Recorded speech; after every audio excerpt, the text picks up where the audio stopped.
Hello everyone, कैसे हैं आप सब। आई होप आप सब बहुत अच्छे होंगे। तो फ्रेंड्स, आज के वीडियो का टॉपिक आपको टाइटल से देखकर पता ही चल गया होगा कि मैं किस बारे में आपसे बात करना चाहती हूँ। तो फ्रेंड्स, बहुत सारे लोगों को गार्डनिंग करने का शौक़ होता है, मगर उनको ये नहीं पता होता है कि किस तरीके से गार्डनिंग की शुरुआत करी जाए।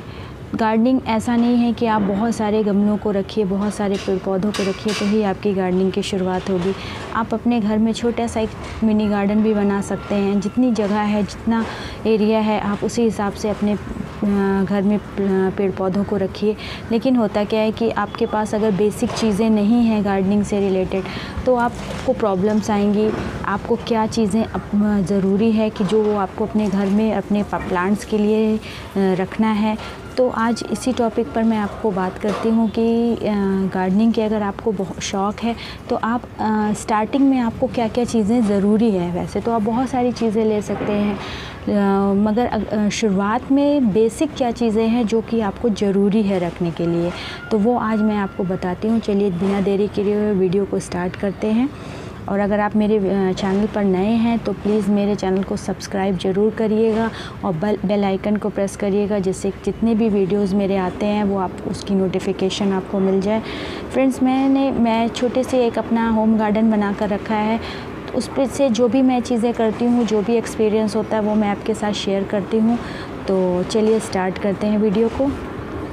तो सबसे पहले फ्रेंड्स, आपको अपने जो गमले की मिट्टी तैयार करनी होती है, उसके लिए जो ज़रूरी चीज़ें होती हैं उनमें सबसे पहली चीज़ होती है मिट्टी।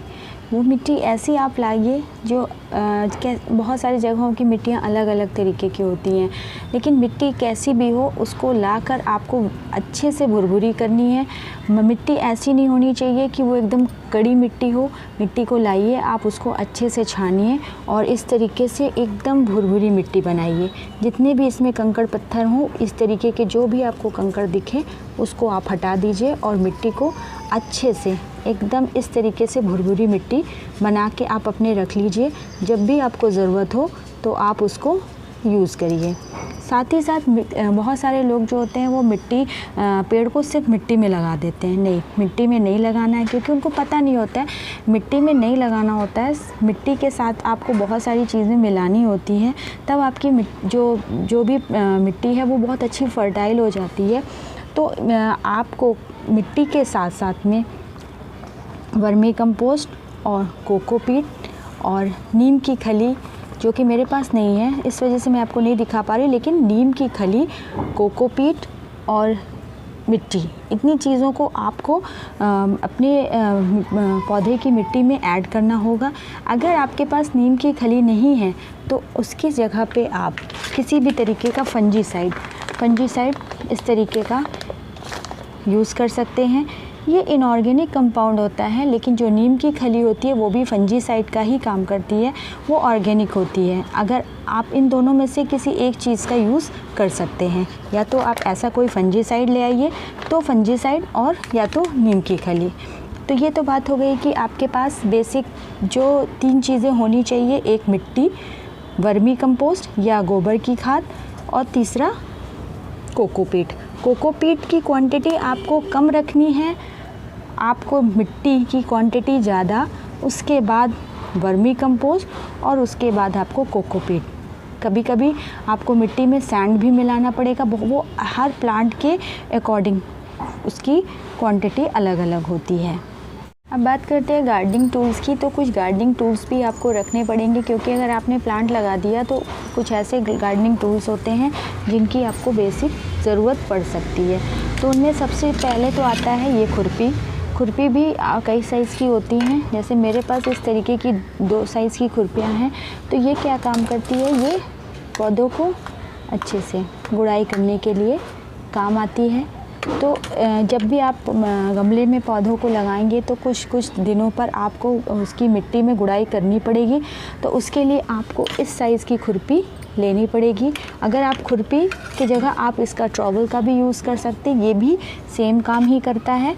इस तरीके से कई तरीके के ट्रॉवल आते हैं। एक तो ये आता है, ये जब भी कभी आपको जड़ों से मिट्टी को खोदनी है और इस तरीके से, तो ये बहुत अच्छे से इसका काम होता है।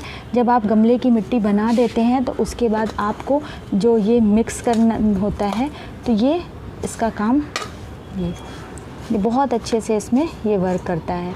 तो इस तरीके का ट्रॉवल आप ले सकते हैं और ये ट्रॉवल आपकी गमले की उड़ाई के काम में आता है। और तीसरा जो होता है, इस तरीके का कटर लेना चाहिए। ये कटर आपकी किसी भी तरीके की प्रूनिंग वगैरह करने में इस तरीके से काम आता है। और चौथा जो होता है, एक सीज़र आपके पास ज़रूर होनी चाहिए। सीज़र भी जो छोटी ब्रांचेस होती हैं, मुलायम ब्रांचेस होती हैं, उनकी कटिंग के लिए सीज़र बहुत ज़रूरी होता है। तो ये तो बात हो गई टूल्स की, इतनी टूल्स आपको ज़रूर ख़रीदना चाहिए। और इस तरीके से फ्रेंड्स आपको एक वाटरिंग कैन ज़रूर लेना चाहिए। वाटरिंग कैन से पानी देने में बहुत आसानी होती है और इसमें आगे ऐसे शावर टाइप का होता है, तो जिससे पानी जो होता है उसकी पत्तियों पर जाता है, तो पत्तियां में भी पानी जाता है। अगर आप पाइप से पानी देते हैं तो वो पानी जो होता है उसकी जड़ों में जाता है, उसकी मिट्टी को काटता है। तो आप कोशिश करिए आप तेज़ धार वाले पाइप से पानी मत दीजिए। आप हमेशा ऐसे पानी गमलों में, मिट्टी में, अगर गमले में कोई भी प्लांट लगा है तो उसकी जड़ जो मिट्टी होती है वो पाइप में पानी डालने से बह जाती है।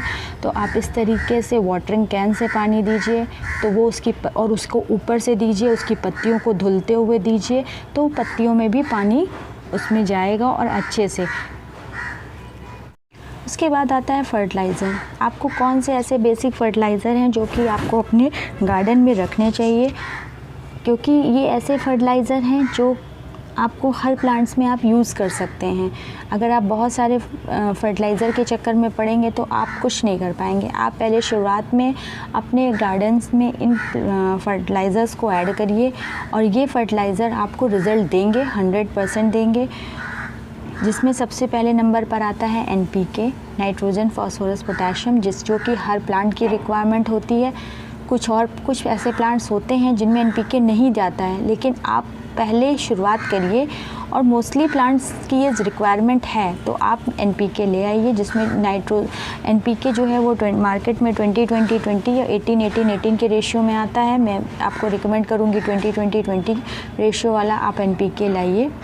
दूसरे नंबर पर आता है एप्सम सॉल्ट या मैग्नीशियम सल्फेट भी कहते हैं। ये भी प्लांट की रिक्वायरमेंट बहुत ज़्यादा होती है।